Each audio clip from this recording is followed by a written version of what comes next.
All right, so our sudden substitution this week, the expensive commander card we're looking to give some budget options for, is Vorinclex, Voice of Hunger. It is an absurdly powerful card, but also a pretty expensive one at least $30 these days. So if you're interested in doubling your mana or shutting down your opponent's mana, Jason, where would you start?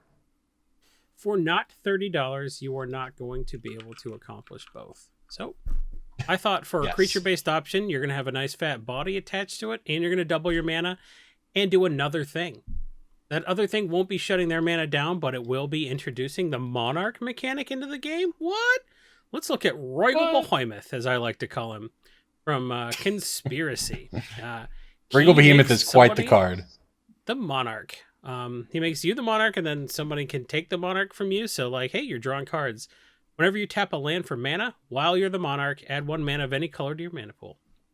Introducing the Monarch mechanic to the game makes people attack each other, which makes those big, dumb, like, board states where no one wants to attack go away. I think there's a certain amount of, like, politeness. We're like, oh, I'm playing with new friends. I don't want to hit somebody for no reason, which is why people roll dice. They're like, oh, I have to attack. The dice made me hit you. Just swing. He's the Monarch. Hit him in the face. Take the crown back. Double your mana. Regal Behemoth accomplishes a lot of things. And for years on this podcast, I'm like, why is this card still $1.30? I don't get it. I don't understand anything about MTG finance. I suck at this. This card should be $5 by now. It's still $1. I don't understand. I'm going to sell all the copies I bought. So it got there. Vindication. All right. It's much cheaper than Vorinclex, and you should probably take a look at it because it does 3 things. Yeah, I'll jump in next. I've got an old one here, a throwback, an Ice Age card. Ritual of Subdual. So this is a pretty crazy card. The first time it was ever cast against me at a commander table, I was just like, what the heck? This card is $1. It's very cheap. What it does, it's a 6 mana green enchantment. It has cumulative upkeep of 2. It says all mana producing lands produce colorless mana instead of their normal mana. So this is actually probably one of the closest effects I think you can get to the Vorinclex shutting down your opponent's mana production. And in some ways, this is almost better because if your opponents don't have a bunch of mana rocks or mana creatures or whatever, they're stuck with nothing but colorless mana, and very few commander decks can work that way. So you've got, you're playing green. You have ways to get this back to your hand if you don't want to play the cumulative upkeep. But hey, by the way, you're playing green. You can just pay the cumulative upkeep on shut people down for a while. So Ritual of Subdual, very powerful and very cheap if you're looking to mess with people. It's cheap the same way now. you would it is sold with a out Vorinclex. on a lot of websites because it is on the reserve list. So everyone's like, buy everything on the reserve list. I'm good at MTG finance. So Ritual Subdual on the reserve list.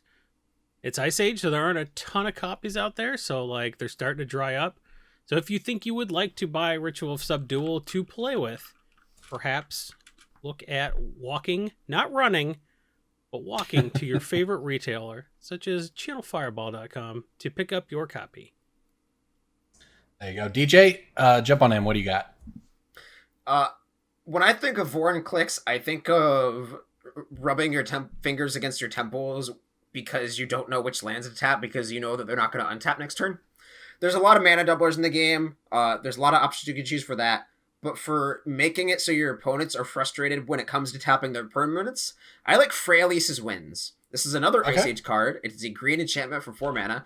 Whenever a permanent is tapped, put a wind counter on it. Permanents with wind counters on them do not untap, but they instead remove all wind counters from those permanents. So you can't. Gotta love Ice Age. You can't do proliferate shenanigans with this because all the counters go off at once. But you can play this after you're done tapping your permanents and then make it so that your opponents have a very miserable next couple of turns. It's especially strong when you're ahead and your opponent needs to utilize their resources to get ahead. So yeah, this can make your opponents have some miserable turns, especially if you play it when you're ahead and they need their resources more than you do. This card is under 50 cents. It is not on the reserve list, but I do think it is criminally underplayed for what it does. Good card for sure. I wasn't even aware of this one actually before we talked about it. I did not know.